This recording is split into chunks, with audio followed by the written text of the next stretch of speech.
पोखरी में मछली और 9 कुटिया बकरा। अपना उनको क्षमता का पते नहीं है, किससे तुलना कर रहे हैं नहीं कर रहे हैं। और जो बिना काम किए हुए घूम रहे हैं बौआ रहे हैं तो उसका कोई औचित्य है? बौआते रहे। सीट तो उन्हीं का जीता हुआ है ना, 4 में 3 सीट उन्हीं का है और लॉस तो उन्हीं का है। कल देख लीजिएगा, इस समय तक चारों का चारों सीट हम लोग जीतेंगे। नमस्कार, मैं प्रिंस कुशवाहा फर्स्ट बिहार झारखंड देख रहे हैं। बिहार में 2025 का बिगुल फूंक गया है। सभी पार्टी और जो नेता हैं वो यात्रा पर निकल रहे हैं। मुख्यमंत्री नीतीश कुमार भी महिला संवाद यात्रा पर निकल रहे हैं, लेकिन उससे पहले अब मुकेश सहनी भी यात्रा पर निकल रहे हैं और कह रहे हैं कि 1 नंबर की कुर्सी तेजस्वी यादव को मिलेगा तो 2 नंबर की कुर्सी मल्लाह का बेटा को मिलेगा, यानी कि डिप्टी सीएम बनाए जाएंगे। इस पर बात करें हमारे साथ बिहार सरकार के मंत्री मदन सहनी हैं। कह रहे हैं कि 1 नंबर कुर्सी तेजस्वी यादव और 2 नंबर की कुर्सी मल्लाह के बेटा को मिलेगा।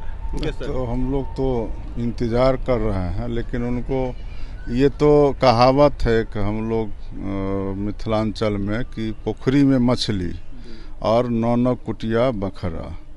सभी लोकसभा का चुनाव हुआ है, 248 जगह पर सभा किए और वोट तो मिला नहीं, न सीट मिला। अब जाकर के फिर से वो विधानसभा में पूरा ताल ठोके हुए हैं। जनता उनके साथ है नहीं और मुख्यमंत्री और उप मुख्यमंत्री का सीट पहले से बांट लिए हैं। तो जनता को सब कुछ पता है ना, काम करने वाले को लोग वोट देती है कि सिर्फ जो है सीट बांटने वाले को वोट देगी। ये सब ख्वाब है, ख्वाब उनका पूरा नहीं होगा। फिर से एनडीए की सरकार बनेगी और मुख्यमंत्री नीतीश कुमार जी बनेंगे।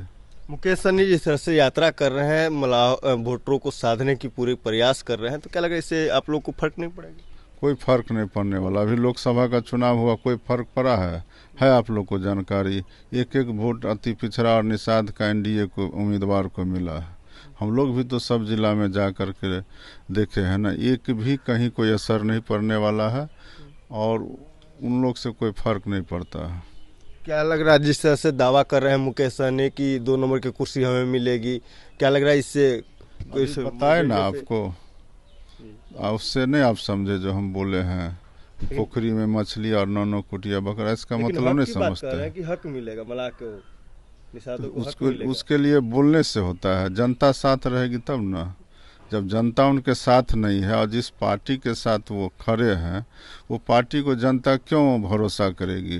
जिनके राज में 15 साल लोग घर से बाहर नहीं निकलना पसंद करते थे, न चलने के लिए सड़क था, न घर में बिजली जलता था, न हॉस्पिटल में डॉक्टर मिलते थे, मवेशी चरने का खुला हुआ मैदान बना हुआ था, विधि व्यवस्था का कहीं कोई उपाय नहीं था, तो उस वैसे राज को फिर लोग कैसे स्वीकार करेंगे?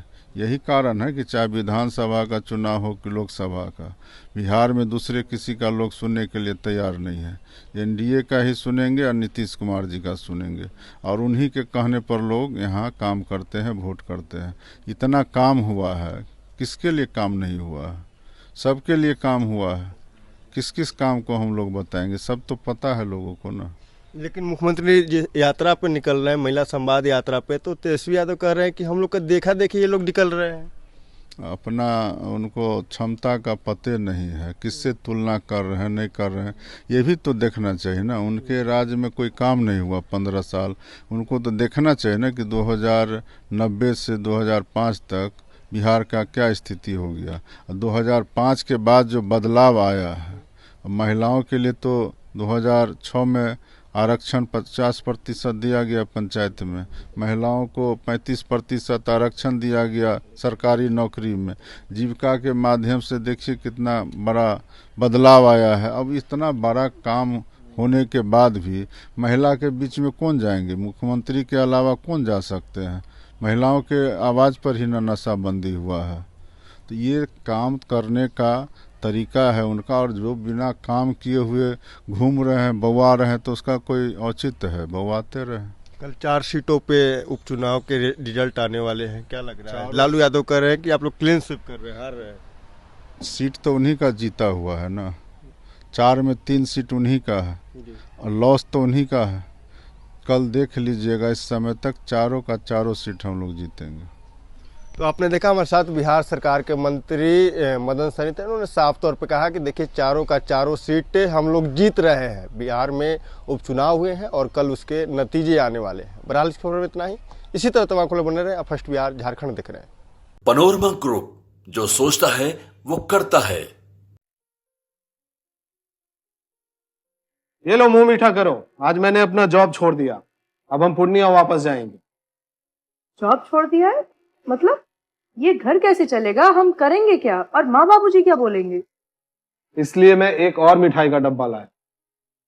अपने बिजनेस के लिए लोन अप्रूव हो गया। अरे लोन अप्रूव हो गया वो तो ठीक है, लेकिन पूर्णिया में हम रहेंगे कहाँ? अपना घर भी तो नहीं है वहाँ। इसलिए तो एक और मिठाई का डब्बा अलग से लाया हूं। हमने पूर्णिया में घर ले लिया है, पूर्णिया के ई होम्स पैनोरमा में।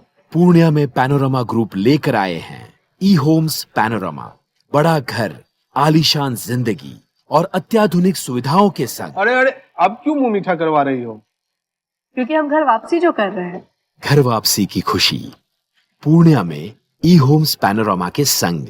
ई homes panorama, luxurious lifestyle redefined.